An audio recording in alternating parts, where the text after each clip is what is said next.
Hi, Chris. Hi, Michelle. Nice to see you. Thanks so much for having me today. Um, Today's podcast is sponsored by Granite, Your Planet. Natural stone has the lowest CO2 footprint of any building material and has stood the test of time for thousands of years, far outlasting man-made alternatives. If you're passionate about ordinary structures that honor both the environment and your architectural legacy, check out stonearchitect.org.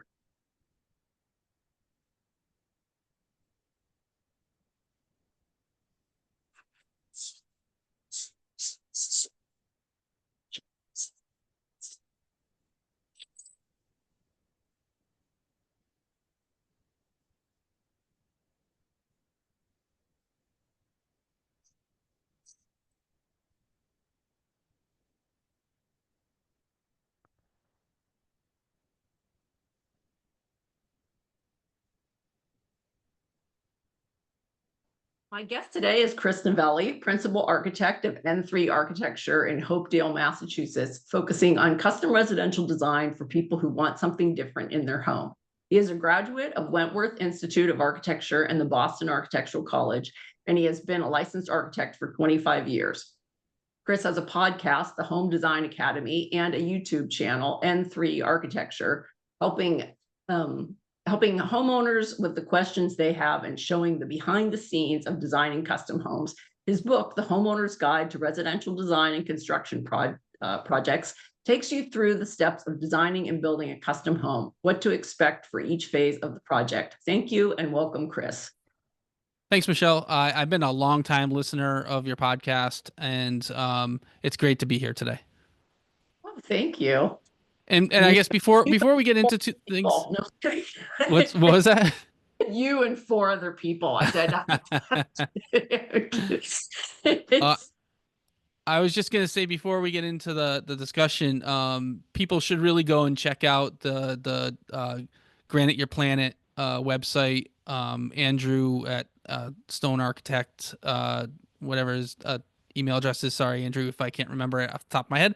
But Andrew does he does projects all around the world, right? And whether it's stone for a courtyard or stone for a street or a sidewalk or a patio or stone for a house, anywhere in the world he can help you, and he can probably get you that material for cheaper than your local provider. He's working with me on a custom home down in Louisiana right now, and I'm in Massachusetts, and he's in Canada, and he's going to be hopefully providing all of the stone for the facade and also for the patio for that project. So definitely contact Andrew, and he can get you some good prices and some good deals and work with you. yeah, that's great. Thanks, Chris. Yeah, Andrew is part of the Architects and Allies for the Entre Architect group. Yep. Yeah, and I think he also sponsored the musicals portion of the 2024 Entree Architect Conference. So Okay, so was he there? he was there. Yeah, he was there. Okay, He's okay. very tall, much taller than you would.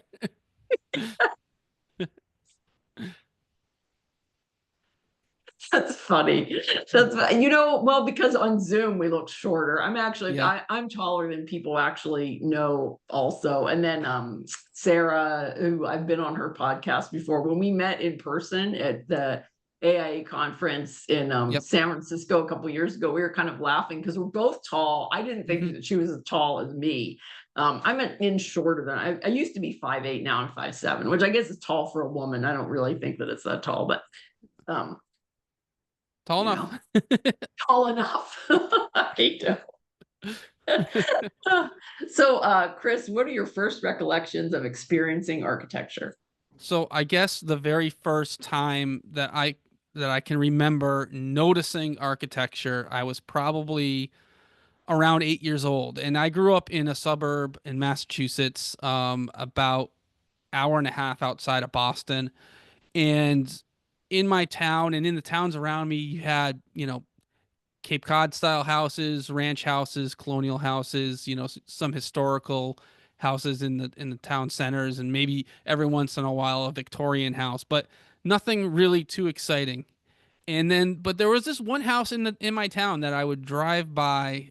Well, I wasn't driving; I was like 8 years old, but I was in the back seat, and I would note, and I paid attention to it because it was different than everything else. I mean, it wasn't anything special. It kind of looked like a Sea Ranch knockoff, a budget Sea Ranch in suburban Massachusetts, but it was different than Woody everything goody. else. What's that? A woody goody, we call Yeah, them. yeah. It had Yeah, the wood cladding on a diagonal. It's like, whoa, look at of that. course, yeah. And so, but I that was the first time I can ever remember noticing something architectural related that was different than I had seen. And so, about the same time, I also had a pretty decent sized bedroom for a child. I mean, it wasn't anything huge, maybe 11 by 16 or so, 12 by 16, about that size. But Wow. for a young kid, it was pretty big.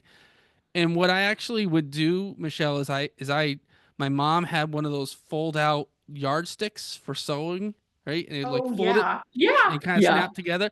And so I yeah, grabbed that and I measured the room, and I measured all of my furniture, which is, a bed, a desk, a dresser, and a chair. yeah. And then on graph paper, without knowing what an architect was or what or how to draw to scale or anything like that. I was less than 10 years old. I made a two scale plan of my room, and then I made two scale versions of the furniture and cut them out, and I would arrange them around the paper, and I would rearrange my room probably monthly. And I tried just about every combination. Not knowing what an architect was, I had no architects in my family, no engineers, no people in my family in the trades. I knew nothing about it. I just somehow Uh-huh. was always interested in experimenting on how I could arrange that room differently, even if it wasn't a good layout. I still tried it. There was one time I think I put all the furniture in the center of the room and just kind of like you had to like walk around, stuff like that. So and you actually moved all your furniture like that? Yeah, yeah. And Yeah. what's funny is my daughter, my youngest daughter, rearranges her room all the time, and it kind of drives me nuts. But Funny. but I It's can't funny. I can't say anything because I did the same thing, right? Because I like it's a big deal for me to move furniture around. Like I don't think Hmm. I think I've changed. I've lived in this house for, yeah, we bought it in October of 99. And I think I've rearranged, I think I've moved the bed twice in my bedroom Yeah. since then. Like I've never really, there's only, I mean, I don't know, really, I only think that there's like two places because one wall has the opening that goes into the bathroom and the closet. So it's like I wouldn't, it's not short, it's not long enough to put the bed on that wall. And then the Hmm. other wall, I mean, I probably should put it there because there's this thing about like like the axe murder. Did you ever hear Oh yeah. Bob? Yes, the Bob axe murder Borson's, yeah, one. but Yes, the yes, hatchet exactly. the hatchet I wasn't bedroom. gonna use his name because I thought maybe there's somebody else that uses that, but no. No, that's But that's where yeah, I heard it from. yeah, he'll talk about it all the time. And I'm like, yeah, like you would really get up, you'd really be able to get up and like do anything if there was an axe murder. They're like way too fast, I think. But anyway, it doesn't So really matter where the room where yeah, it's if Bob is a listener of your podcast, well, we can just know Bob, like that blog post that you wrote in I don't know when, early 2000s, that changed my life. Every time I design a bedroom now, every time I think of the hatchet yes, bedroom feature. exactly. Yeah, yeah, yeah. Well, I mean, yeah, I'm sure. Yeah, I'm sure he'll be thrilled to death if he does listen to my pod. I don't think he listens to mine very often. Yeah, yeah, he does know me and does say stuff like that. But he hasn't talked to me in like I don't know 3 years or something, maybe possibly four. Um. And then So from there so though, so from there, the next sort of step in architecture for me was uh, when I was a child. We had a pretty big street, and of course, there's no cell phones or computers back then, so everyone actually was outside riding their bikes around the neighborhood and spending time yeah, with each other. And yeah. going into high school, there was a group of kids that were a little older than me, and me and my friends were hanging out on the street, riding our bikes around, and one of these older guys comes over and said, "Hey, you guys are going into your freshman year of high school. You'll have an elective class. You got to take mechanical drafting. It's the easiest A you'll ever get." And so I'm like, okay, sure, that sounds awesome. So me and my buddy, we signed up for mechanical drafting for our elective class, and we show up the first day. They had the big drafting boards, and we're just kind of sitting there. And after a couple minutes, the woodshop teacher walks in, covered in sawdust and everything. Oh yeah, He yeah, he comes over, opens up this locked cabinet where all the drafting supplies were. yeah. Turns around, he's like, books are over there. Open up the book and draw something. The tools are in there. He grabs a bottle of whiskey out of the cabinet, splashes into his coffee, turns on the radio, kicks his feet up on the desk, and shuts his eyes and takes a nap. And so that was introduction to mechanical drafting, and I took that for 2 years, and it was great. It was it was he didn't teach us anything, but the books had some drafting sort of tutorials, and then a bunch of machinery equipment pieces to draw, and Yeah, we yeah. basically had to teach ourselves. But the only uh provided mechanical drafting 1 and 2. So when it came to our junior year of high school, we're like, we want to keep the party going, so we switched over to architectural drafting, and it was the same thing. Uh-huh. Same Yeah. woodshop teacher pouring the whiskey into his coffee and taking a nap. But this time we had no references. He just said, draw me a house. And so we would just kind of make up houses. And I would actually went to the bookstore and would find, like, look at magazines, and then take it back to the architectural drafting class, and draw up the houses and use Hmm. those for my designs, which were amazing, of course. And then Do you have some? Do you have any? no, I mean, I've looked at some of I my don't think I stuff have that, them and I was anymore. like, what was I thinking? Like for some of this Yeah, stuff, I'm like, it's like the. I mean, nothing is glaring. I mean, I definitely isn't as bad as some of the students that I've seen that I've like yeah. sat in crits for. Had a better idea of like spatial relationships, but yeah, it's, Maybe my mom has some copies of them somewhere in her basement or something like that, but I uh-huh. don't have any. But I really like the architectural drafting so much more than the Yeah. mechanical drafting. So in my senior year of high school, I went up to my guidance counselor. I said, "Hey, listen, I really like this. I think I might want to go to school for architecture." And Mhm. this guidance counselor, Michelle, she laughed in my face. Oh, because of your math? And absolute, well, I had a couple of, my junior year, I spent more time, going to parties than studying. And so, Uh-huh. there was a couple of classes that I didn't get the best grades in, but Yeah, she just, yeah. like, laughed. It wasn't just like a chuckle, it was like a gut laugh. She was like almost falling down. And that kind of like lit a fire under me, though, because if you tell me that I can't do something, I'm gonna try twice as hard to prove you Yeah, wrong. So, yeah. so she actually recommended that I go to the local community college and study criminal justice, and then maybe get like a civil servant job or something like that. And I was like, no, I'm gonna Criminal go. justice. I don't know. I think that was her default answer for everyone. And so I just kind of like, defiantly just brushed her off and said, "No, I'm going to apply to architecture schools in Boston, and I'm going to move to Boston." And that's when I went to Wentworth, and it was I haven't looked back since.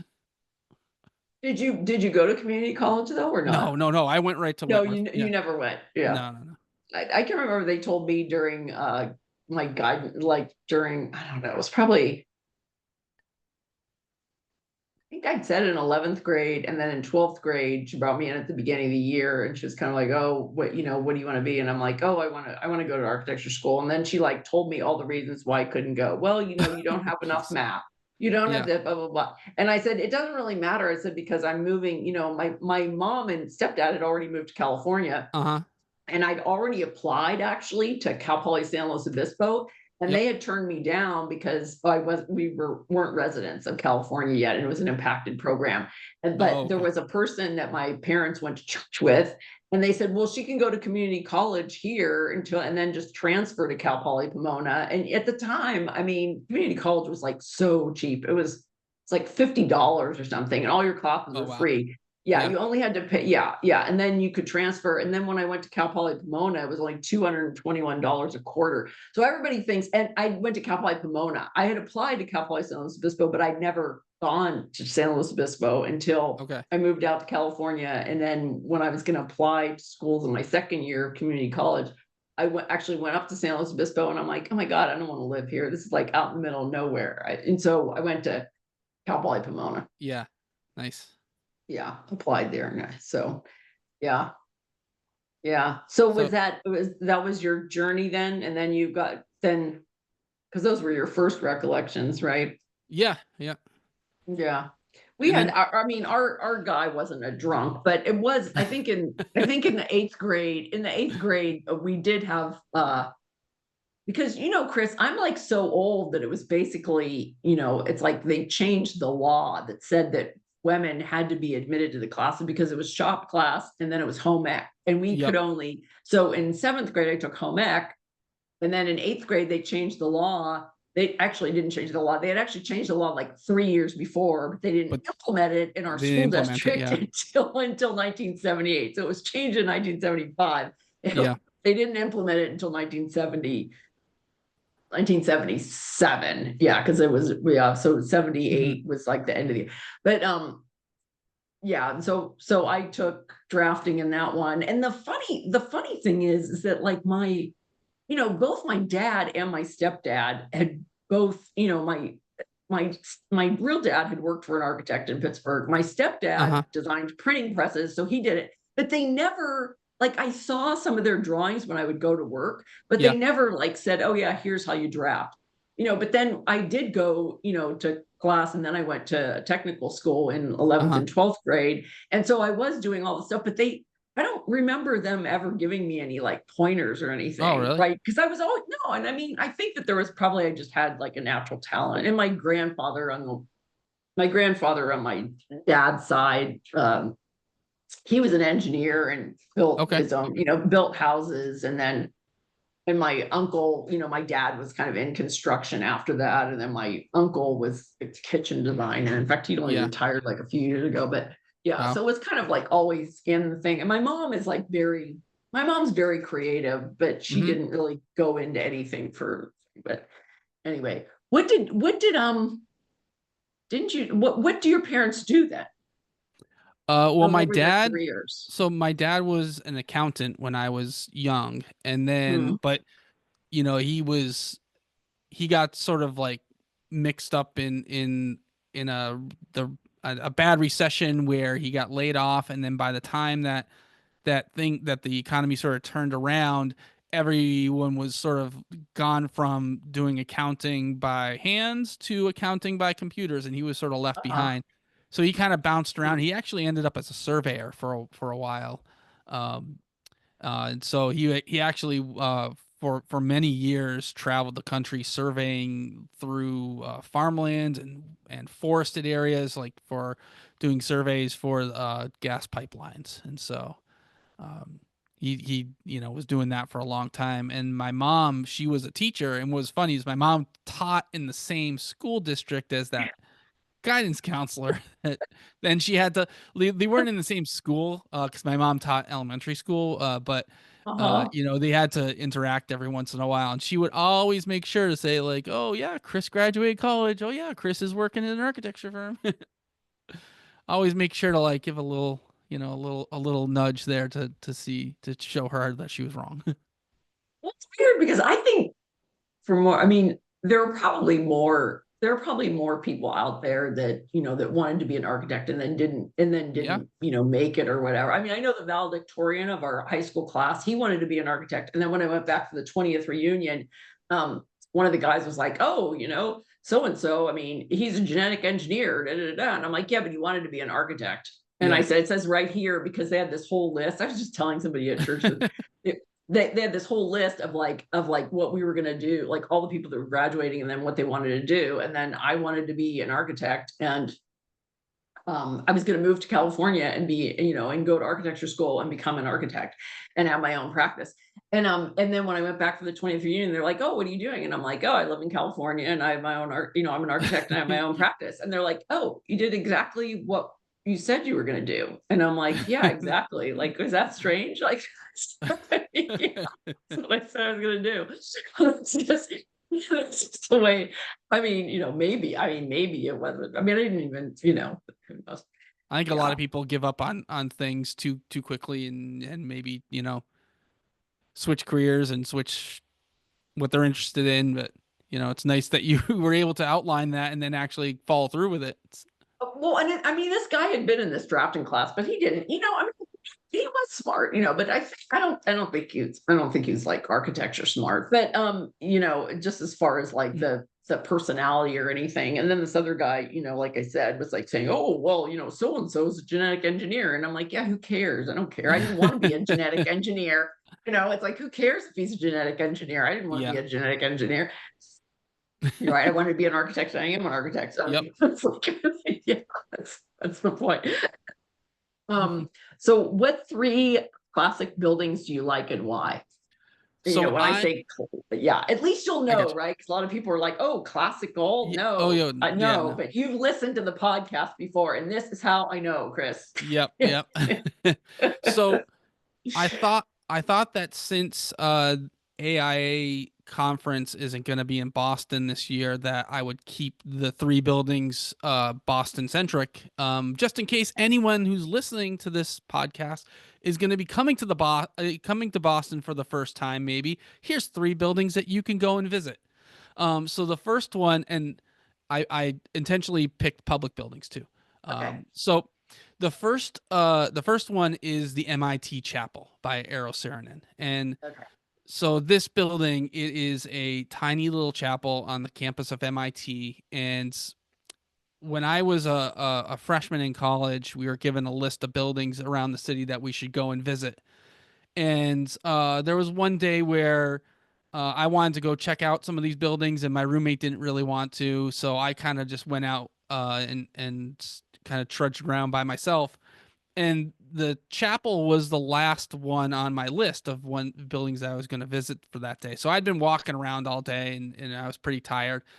And if for those who don't know, that the chapel, it's a tiny little brick cylinder building that's kind of surrounded by a moat, I guess, right? Surrounded Mhm. by water, and there's no windows in the building that, except for sort of inset from the exterior wall at the base of the structure. And so when you walk in, not well, the outside it's a perfect cylinder, but on the inside the walls are kind of like undulating, right? And the light bounces off the water and then up. So the light is coming from the floor behind these sort of half walls. And you can actually go over and look over and you can see the water down there. And it just creates this amazing effect on the walls. And then there's this one little skylight in kind of like in the one side of the chapel. And Oh, that shines light down on this metal sort of sculpture that's kind of like fluttering around. And it's just an amazing space. And I remember the very first time that I visited it, which would have been in 1996, and I just walked in there. I was by myself. It's a dark space, it's a quiet space. And I'm not a religious person or anything like that, but I just sat down, and maybe it was because I was so tired from walking around all day, but it just like moved me. And I was like, this is what I want to do right here. uh-huh. And I Yeah. just sat there for a long time, and I go and visit it, every chance I get. It's a great building, to go and see. The next one is the Isabella Stewart Gardner Museum, which is built in 1903, I believe. It's a Venetian style building. It's kind of in the back bay. Well, it's kind of in the Fens area, not really in the back bay, but it's right next to Wentworth. Like my Okay. dormitory was right across the street from the Gardner Museum. And from the outside, it's nothing too spectacular, but when you walk inside, that's where the magic happens. It has this amazing interior courtyard garden surrounded by this colonnade that goes around all four sides, and it's just the entire roof is a skylight, and it Oh, just floods light down into this courtyard garden. It's just a tropical environment, and it just blows you away the first time you see it. And it's just an amazing space to be in.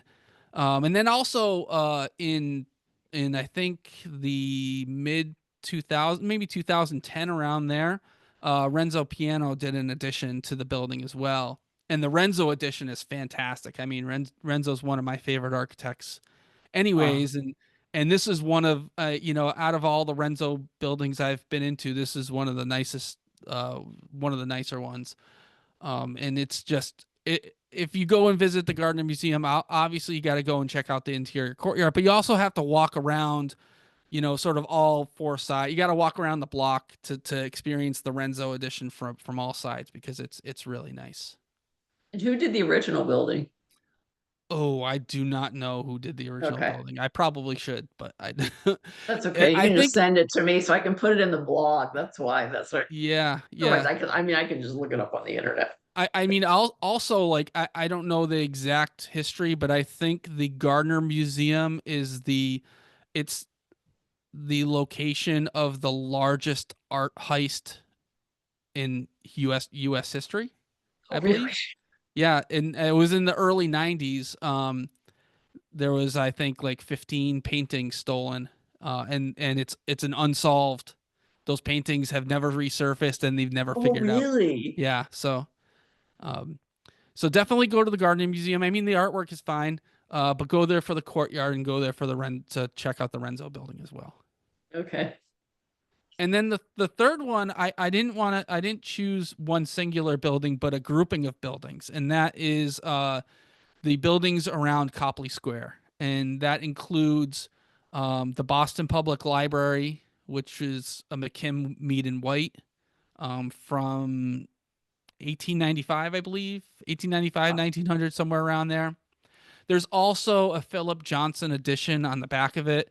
Don't even bother going with the Philip Johnson edition. I mean, it's fine, but you know, if you're gonna go visit the Boston Public Library, enter through the McKim Mead and White original structure. Go oh, through the reading rooms there with the giant domed coffer ceiling. That's you know, forget about it. Don't even waste your time with the Philip Johnson. okay. Right across the street from the BPL is Trinity Church, by Henry Hobson Richardson, Hmm. and I think that Trinity Church might be Richardson's, in my opinion, probably his best building. Hmm. It's an amazing, like, amazingly detailed church. And then right next to the church is the John Hancock Tower, which was built in the 70s. Henry Cobb was the architect, but he was working for I.M. Pei at the time. Hmm. And the John Hancock Tower is just this glass monolith, but it's a parallelogram form.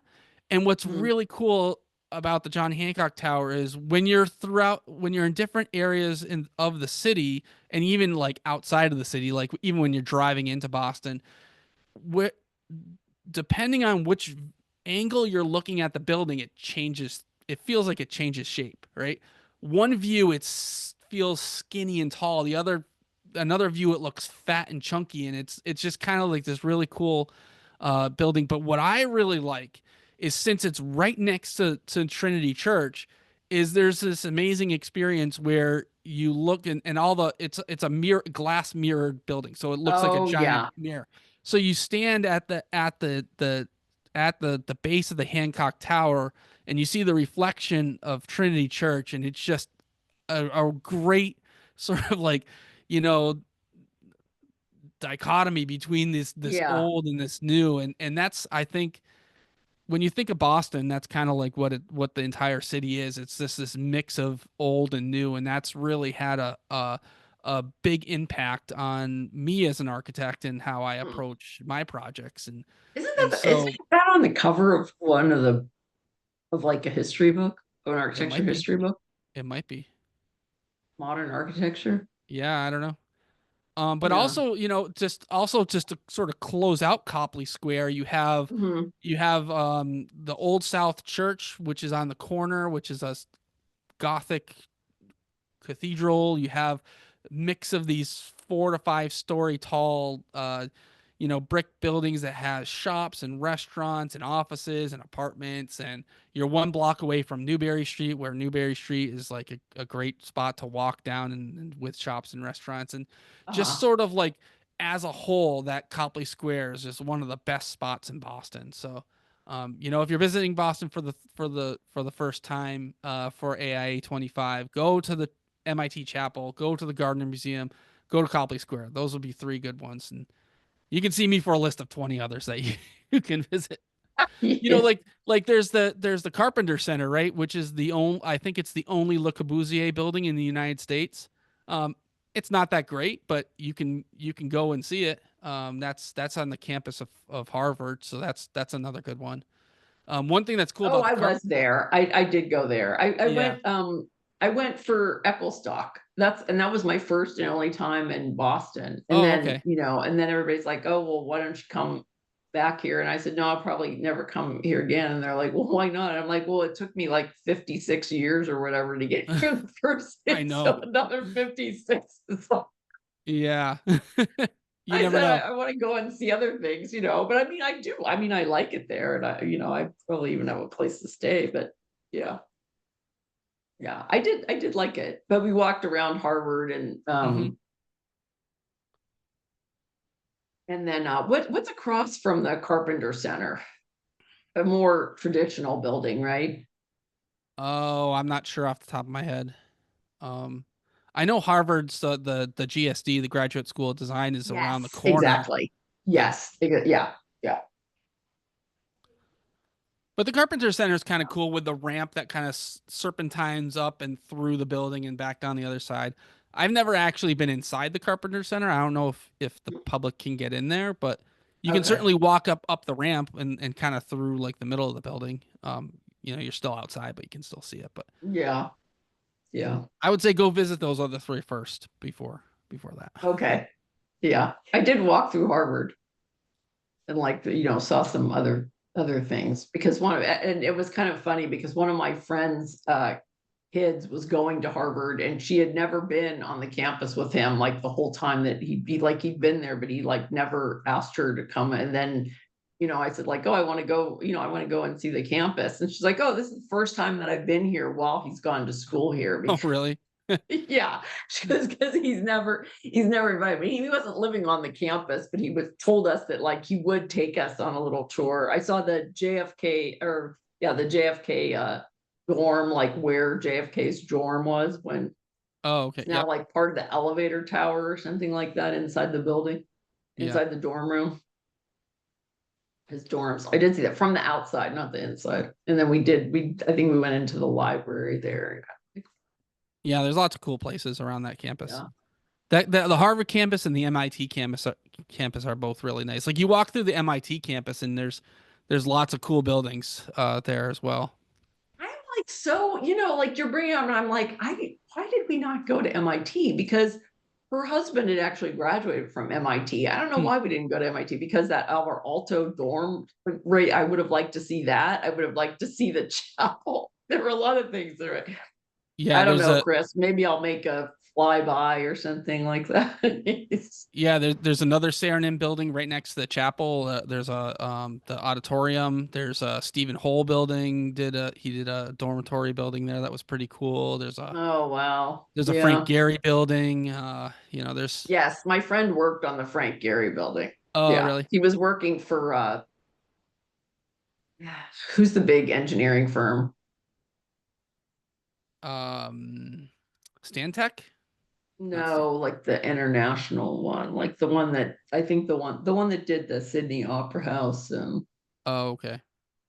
Yeah, my likes, right? It's the one that is kind of like it's older and well known and done all these things. I forget what the name of it is, but Yeah. um I will put it in the blog or the show notes when I look it up. Okay. So what would you like to say about the future? Or no, I'm sorry. What do you like about being an architect? Okay, so I think that the best thing about being an architect is that every day is different, right?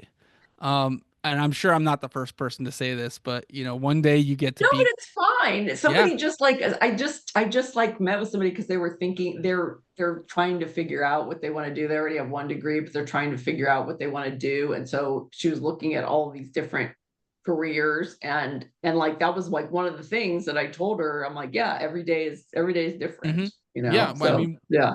one day you get to do something creative and artistic, and maybe the next day you're doing something that's precise and calculated, and the day after that you're out on the job site, and Mhm. you get to meet like a lot of different people and get to know them. So that's always pretty cool. But one of the things that I think that has made a big difference in my perception of that every day is different sort of mentality is becoming a business owner, right? When Yeah. you're an employee, sure, every day is different, but you're still kind of chained to the desk, right? Yeah. And you have Yeah. to do kind of like what has to get done. But when you start your own firm, I mean, man, you can really do whatever you want. If I'm working like if I'm working on a wall section and I'm just not feeling it, I can just drop it and go and sketch for a little while and sketch out some concepts on another project. Or if I'm trying to work on a design and the designs aren't flowing, I can just, drop that and do some billing or something like that. Mhm. Or if I feel Yeah. like writing something, I can do some marketing. And so like once you're a firm owner, like the everyday is different sort of mentality just, expands, and you really have all these possibilities because you have no one telling you what to do. And Yeah. so it's Yeah. fantastic. Yeah. Yeah, I was telling my son, I mean, of course, we used to say like go drawing toilet partitions, right? That's like what you do at the beginning of your, of your career, or and and so kind of like what I was telling this person is that they should really go, like they have like a lot of marketing experience, and I said, well, you could go into an architect's office probably right now, and they could Yeah. have you do that stuff at least part time, and then you can kind of Hmm. see whether you want to work for an architect because you'll be able to you know, do marketing for them, but you'll be able to see like what everybody else is doing that is, the architect. And I mean, if you enjoy architecture, maybe you just want to be their business development person. You don't, not go to architecture school, Exactly. Yeah. in There's order. there's lots Yeah. of there's lots of roles in an architecture firm where you don't have to be an architect, right? Mhm.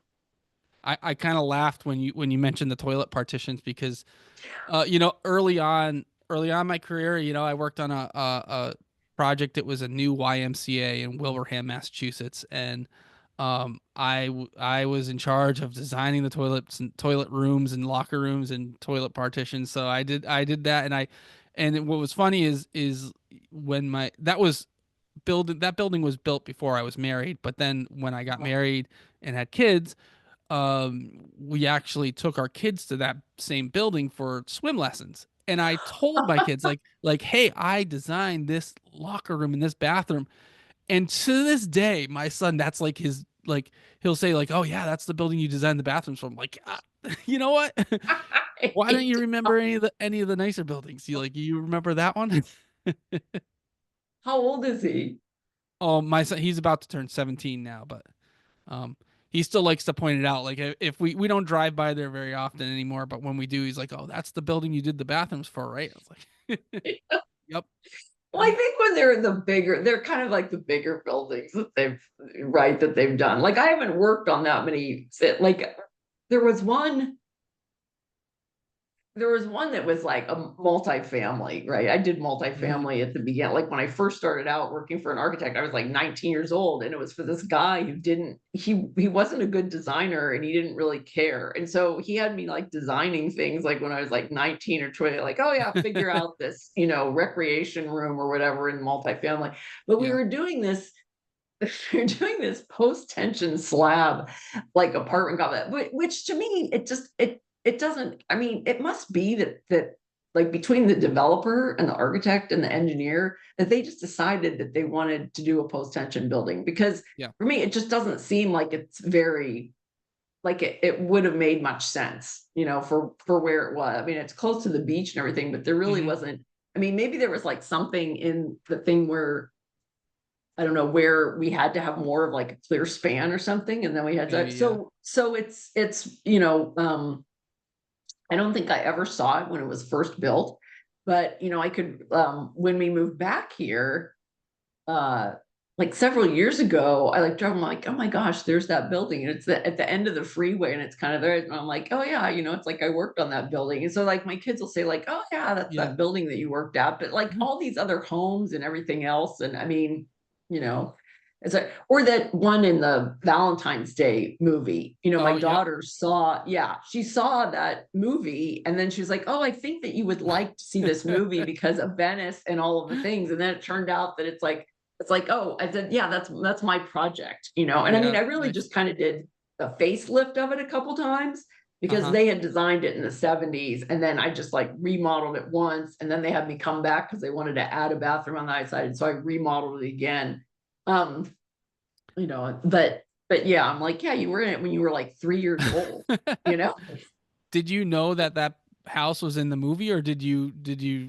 She's the one that told me, like, oh, Oh, you no should kidding. watch this movie because there's like I think it was like the architecture because it's in Venice Beach Yep. because she had lived in Venice Beach and we had lived in Venice Beach for like Hmm. 10 years. We lived in Venice Beach. And so when she was born, like we lived in a little vacation bungalow. And then the same thing with her brother, that's where they were, that's where they were born, Yeah. and so they kind of remember it. And she's like gone back there since. But when she saw that movie, she told me she had no idea. I mean, probably somewhere in her head she did know that, but when she Maybe. saw it, I mean, she just wanted to see that movie because she liked that Tyler Lautner Yeah.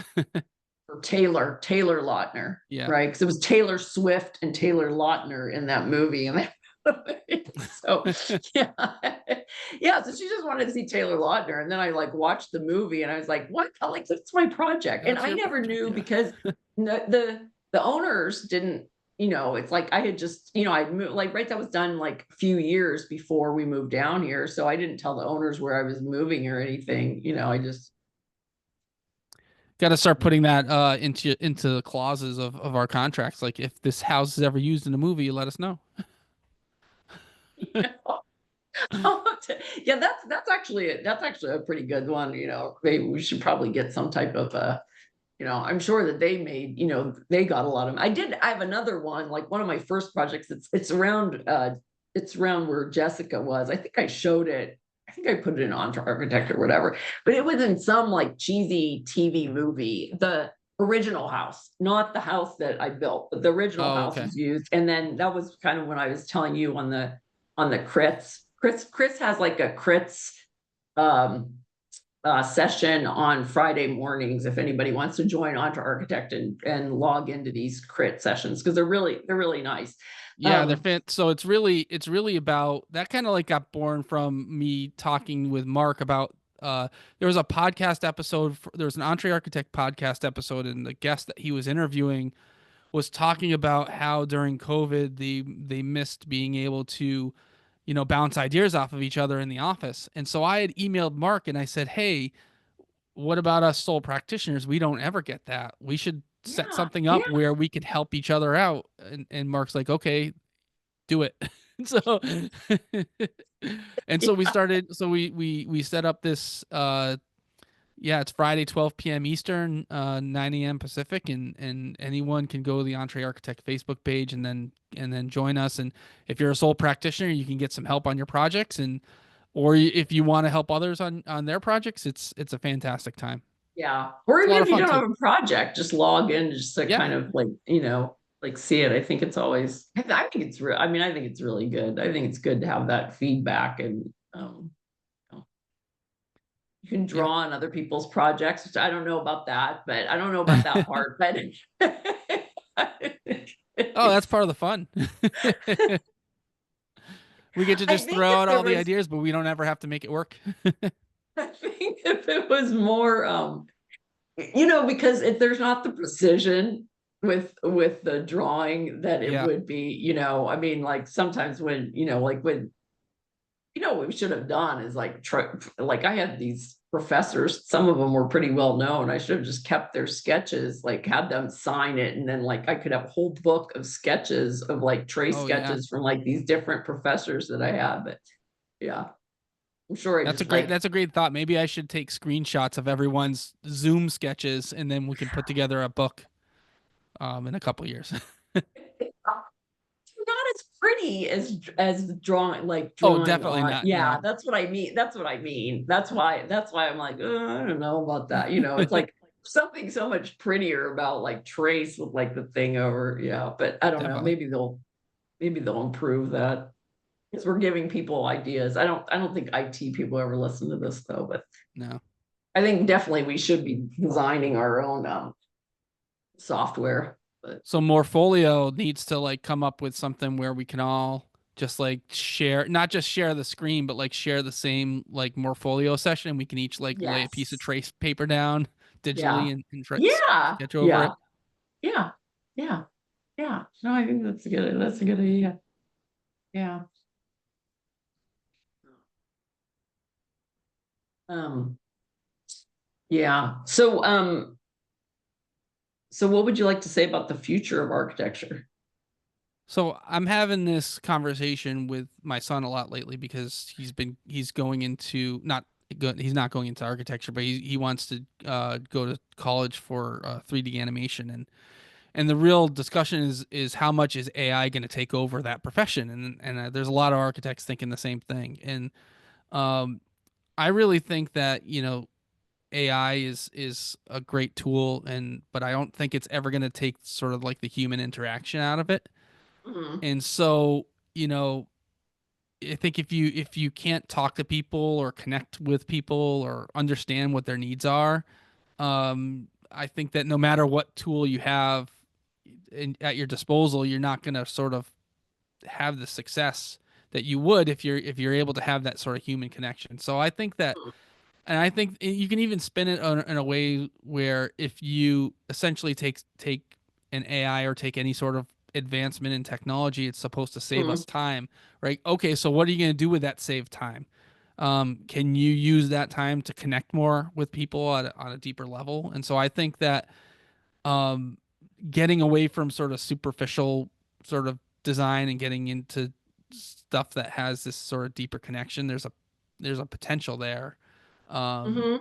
so I'd like to see more of that, whether that's going to happen or not. That's another thing. But I do see. I mean, a lot of my clients recently. I mean, over the past couple of years, I see them rejecting sort of these oversized homes, and I see I see homeowners at least having more of a knowledge on building science and rejecting synthetic materials and sort of asking at least even up front like hey, can we have natural materials in this building rather than Ah, synthetic materials? So it's yeah. it's really interesting that homeowners are sort of catching on to sort of those building science things, even in terms of having a more efficient building envelope, right?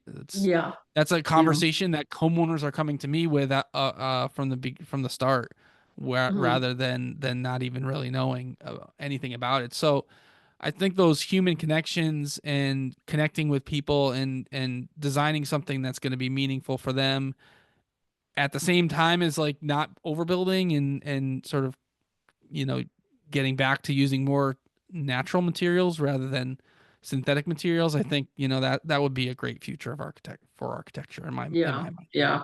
And I think also, I mean, I grew up in Pittsburgh and I know we moved from one house to another house because the energy costs, like it was just Hmm. so high. And my mom was like a single mom, at that point, and she's like, yeah, we're just gonna move, because I think that the utility costs probably more than what every month were probably more than what the mortgage was or something like Yeah. that.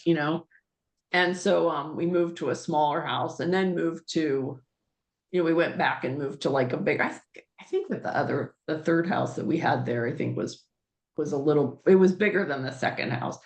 Um, but I think definitely when you're talking about like energy costs or sustainability and kind of, reduce, reuse.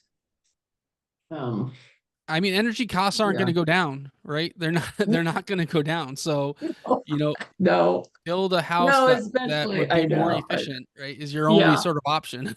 yeah, yeah. Or I even tell people, right, like, we have solar, right? Mhm. But we have to or we don't have solar in my house. I'm just saying in California. So we're like the biggest supplier of solar energy, but all of our energy goes back onto the grid, and then Yep. we have to buy our energy back from the grid, Oh, really? so Yeah. yeah, which is crazy, because we're the biggest supplier. So, what we're talking about now about batteries. Like I've been telling people for like years now, several years now, like, yeah, buy the battery. If you're going to do solar, then buy the Hmm. battery, because then you can store it on the thing. You don't have to put it back onto the grid and then buy it back. And, even if you have to, buy the solar panels or like, but, there's a lot of great deals out there, but, definitely get the batteries to hold on to it so that you don't have to do that. Yeah. One of my current clients, I've been working with them for several years, and their house is under construction. And the husband, they're both engineers. Mhm. But the husband's job is generating power in space. That's his job. And so he's like, yeah, it was funny watching him talk, listening to him talk to the solar people, because it's like listening to a scientist explain or explain an experiment to a group of kindergartners, right? It's like the solar people are like, oh, you can do this, and the guy, my client's like, no, no, no, this is the way it's going to be. But anyways, like the sort of long story short on that is, he's gonna build his own storage solution where Yeah. after the Yeah. project is done, he's gonna run a conduit out, and he's gonna build a structure out back that's gonna um be his own battery powered design, I guess. Well, I mean, and especially like the utility companies, people are like, oh, well, why is the utility not going if they have more? I'm like, no, why should they? I mean, they still have Yep. the infrastructure, so if you're having to put your stuff back onto the grid and then get back, I said, then they still own the infrastructure. It doesn't matter whether you have Yep. like a community, you know, um, community network where you're buying the energy from or whatever, but all the infrastructure is still owned by the utility companies. And and now like people are getting the batteries, right, and they're storing it, and then they're downloading they're downloading the energy onto the batteries during the low times, and then using it whenever they want to, because Hmm. especially if they've got, but like the people around I'm pretty sure it's the people that were ones, like a couple weeks ago, the power went out in the middle of the night, totally went out. I mean, it was probably like at 8 or 9 o'clock at night. The power went out like all around us. It went out. Wow.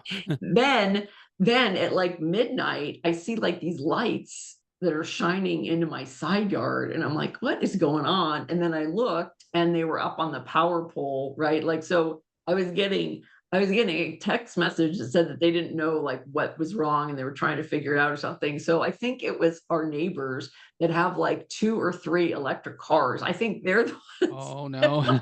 So they were up on the power pole, like trying to do this stuff. But I'm sure that it was because they probably also have batteries, and they're down, they're like getting as much power as they can at one time Yep. so that they can charge so that they can charge their cars at night.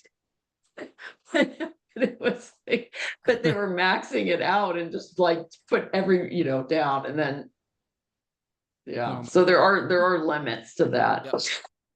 So you Definitely. should you should see what the limits are first, because we have these houses that, I mean, like 50, like we have 50 amp, like the original houses are all like 50 Oh amp panels. So wow. everybody, yeah. And so I just upgraded probably a year and a half ago. I upgraded it to 250 amp panel, which supposedly is is supposed to be able to accommodate an electric car, Hmm. but we trip the panel all the time. So Yeah. I think it's and then I talked to the person at the building department. She goes, oh yeah, it's because it's old.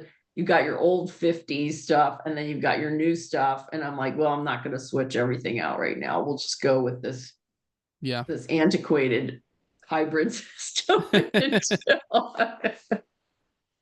And then just not, we don't have heating or air conditioning anyway, so it doesn't really matter, but yeah. Oh, So, that must be nice.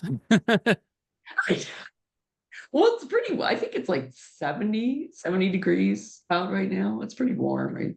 It Um, was actually pretty warm over here in Massachusetts this oh, weekend, and we see, we we got to 30 degrees, and it was 30, tropical. It's been a really cold, 30 was the high? pretty yeah, I think it like hit 32 maybe or 35 somewhere around there was the high. But that's I mean, we've been in single digits or negatives, below zero for all of January and most of February. It's been a pretty cold Really? winter. Yeah. But what Oh, we're gonna do wow. is we're gonna go right from freezing. We're gonna have about 3 weeks of nice weather, and then we're gonna go right into hot and humid in the summer. Which you're from Pittsburgh, you know how it goes. Oh, yeah. Well, I don't know. I mean, it drops to like 40 degrees here and I'm cold. But yeah, just because I'm always I'm like cold. I'm just always cold. Um, so is there anything else that you would like to say about the future of architecture? I guess I don't know. I would say we've mentioned Entree Architect a couple times. I think if Yeah. there's anyone here listening that's an architect or a firm owner, join Entree Architect. Right, join. This isn't, we don't get it. Michelle and I don't get any kickbacks or No, anything we don't like get that. But it's great. It would at least take part in the Facebook group, which is free. But from Yeah, there, yeah, if you join the network, you join the mastermind group. It's been a complete game changer for me in terms of running my firm.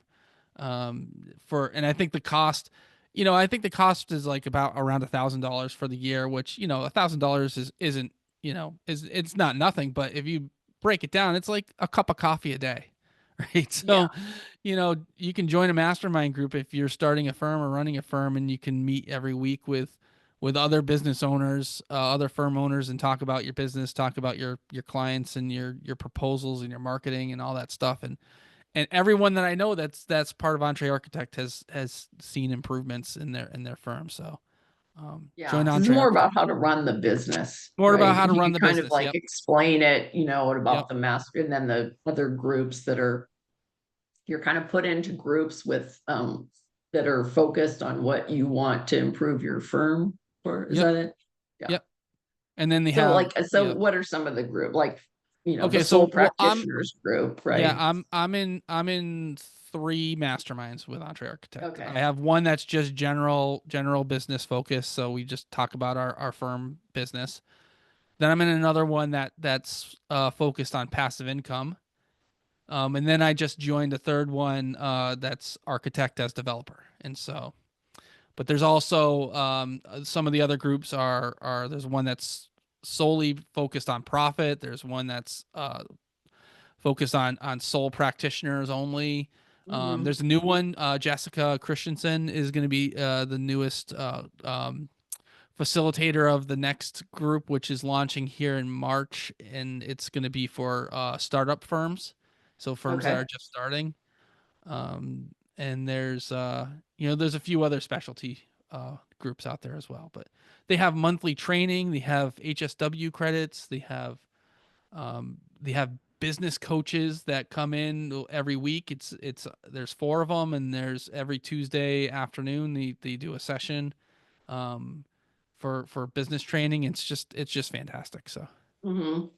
And then Jeff Scott is like Jeff Eccles has oh those yeah, those challenges, that Jeff he Eccles, does. yeah, Yeah. Jeff Eccles does the challenges. Jeff Eccles does every morning at 8:30 a.m. So it's 8:30 a.m. my time. So it's 5:30 for you out in California. But Yeah. there's a couple of It's California people that join in every once in a while. But it's yeah. he does the Java with Jeff, which is a morning mindset conversation. So it's all about sort of like getting your mindset right going into the day. So it's a nice little intro to um, getting your day started off on the right path. Yeah. Yeah. Yeah. Um, well, is there anything else? You've got your Uh, um you've got your YouTube channel. yeah, yeah. Everyone Yeah. should go to N3 Architecture on YouTube and subscribe and watch the videos and I show a lot of sort of behind the scenes stuff, or I try to show a lot of behind the scenes stuff. I was actually just hired for a new custom home project, and the clients have agreed to sort of let me show the design process. So I'm going to be taking from, I'm just starting on the project, so Mm. you're gonna see everything from the initial site analysis all the way through when the house gets built. So I'm gonna take Yeah, the that YouTube sounds channel good. along the Yeah, ways. They said as yeah. long as they don't want to be on any videos, and as long as I don't give out any personal information, so I'm like, that's fine. So I don't think I would want to be. I don't know. I don't think I'd want to have my yeah. meetings. I had one meeting. I had one meeting with the client. It was one was 4 hours and one was 3.5 hours. And I'm like, Wow, yeah, typically they're not like I've never had a meeting this long in my entire life. Like even for a huge project, I've never had that's a a meeting long that's meeting. this Yeah, long. That is a long time. And I had to kind of try, and then I kind of had to explain, like, okay, I typically don't. I mean, luckily we were able to figure out everything within like just a few meetings because yeah. they were that long. But yeah, I wouldn't recommend that long. That's It's not. just Yeah. way, yeah, that's like that's way too long of a time to be with anybody, really, to tell you the truth. Oh man. To be in a meeting with anybody, absolutely Yep. anybody. Yeah, yeah. Okay, Right. and then let's see. We can probably do the closing now.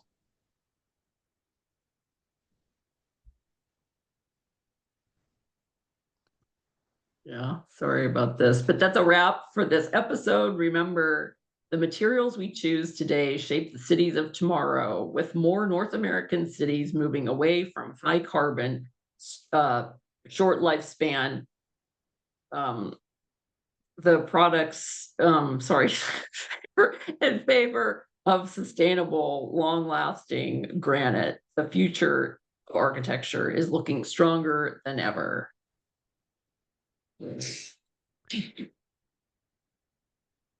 Yeah. Play the song. Sing 1,000 kilos of top, know what that means. Short-lived paper shed, a crack and they fade. Man's got strength, what makes us made. Thank you. Thank you, Michelle.